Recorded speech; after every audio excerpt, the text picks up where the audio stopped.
Hello and welcome to another episode live here of 100 Yards of Football, Sports Talk Radio. I'm your producer, Jeremiah Long, and joining me to talk about the Bowling Green Falcons versus the Tennessee Volunteers is the man himself, Mr. Logan Landers. How's it going, man? Hey, what's up, Jeremiah? Happy to talk some college football game previews finally. It's going to be a fine one here, fun one between the Vols and the Falcons. I think this is going to be a good matchup. I'm ready to get into it.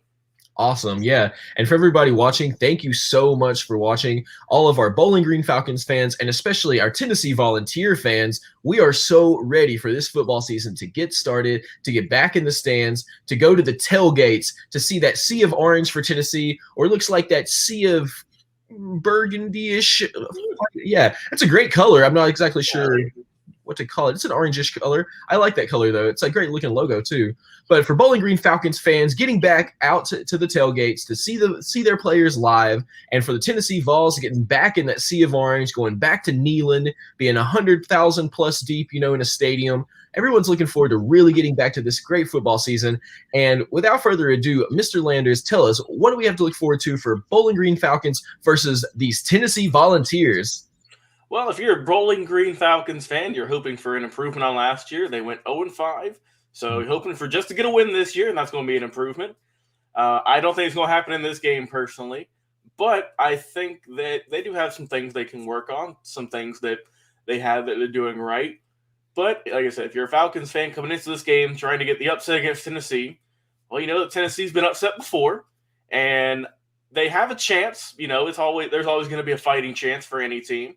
Right. So for Bowling Green, just hope and pray and any other superstitions you might have to maybe will your team on, maybe knock on some wood, get some candles lit before the game. I don't know what you're wanting to do, but just anything to hope this team can come out and pull out a win on this one.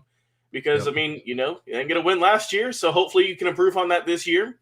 I think that Bowling Green, let's talk about some of their players. They have Tyrion Stewart, their running back. He's 5'9", 216, so a little bit on the smaller side, but he did have a few bright spots last year. Ran for around 295 yards and 4 scores on 4 games of work, so not too bad.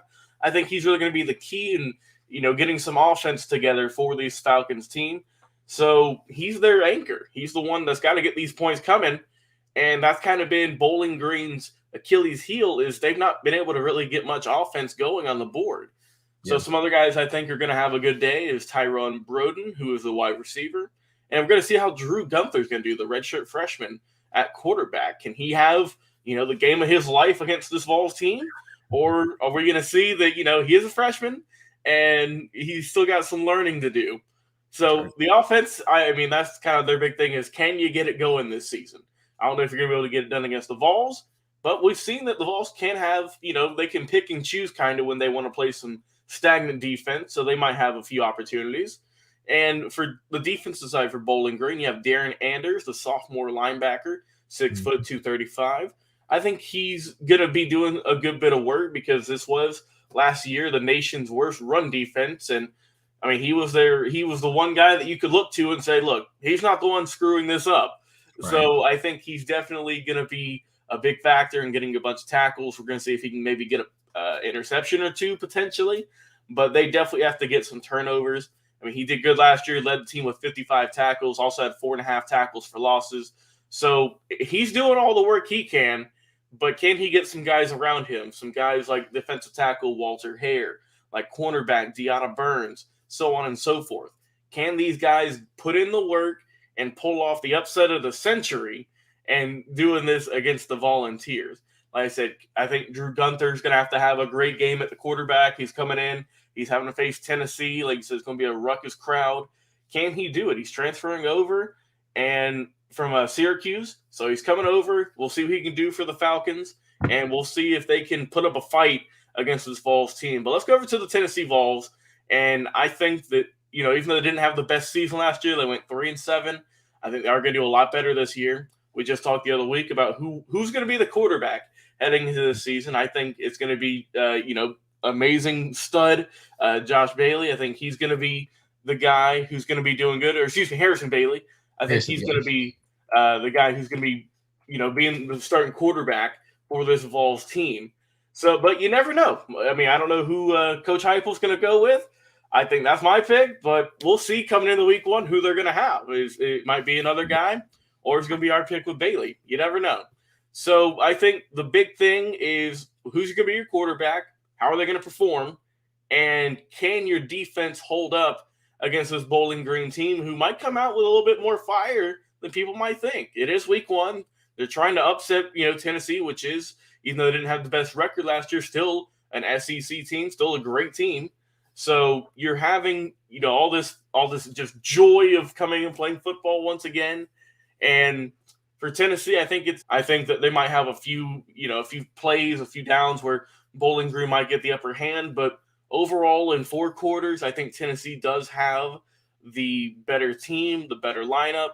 And I think that either it's going to be Harrison Bailey, Hendon Hooker, or, any of the guys that are going on offense. I think guys like Velus Jones and Darnell Wright at the offensive line, I think they'll be fine this year. And I think the defense is going to have a nice day. This isn't a very much of a high-powered offense, so the defense is probably going to get a few turnovers, a few sacks. So if you're a Vols fan, man, this should be light work. This shouldn't be nothing to worry about. This should be an easy game, getting you into the season, a quick 1-0 victory against Bowling Green.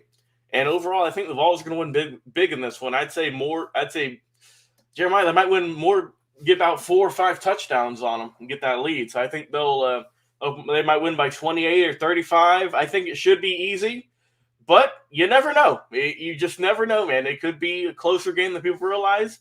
But I do expect Tennessee to win big in this one, start off the momentum, and get the season going. I think Vols win big in their week 1 matchup against the Bowling Green Falcons.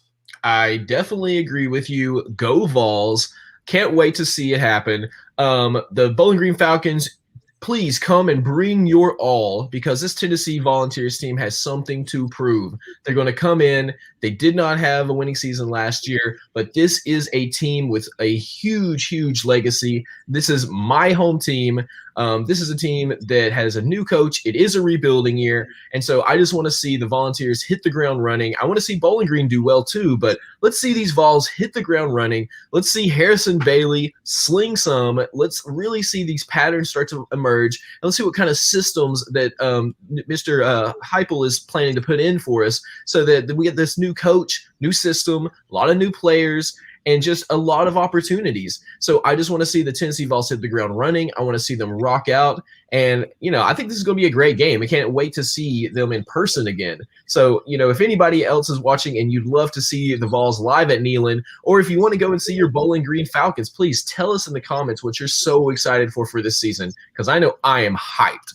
And if you're watching us on YouTube, Twitch, or Facebook, thank you so much. It helps us so much to grow. And over the last year, watching us over there has helped us incredibly. And listening to our podcast has helped us incredibly. But if you're not listening to the podcast, please jump over and listen to it. 100 Yards of Football. You can listen to it on Spotify. Just pull your app up, hit search, and type in 100 Yards of Football, and you'll have not only our new episodes, but all of our amazing history specials, all of our amazing interviews with other players. And you can do that on any podcast network, including over on Apple Podcasts, Google, over on Stitcher, or anywhere that you listen to podcasts, including at our home, the Believe Podcast Network. You can go directly to the Believe Podcast Network and find us there as well.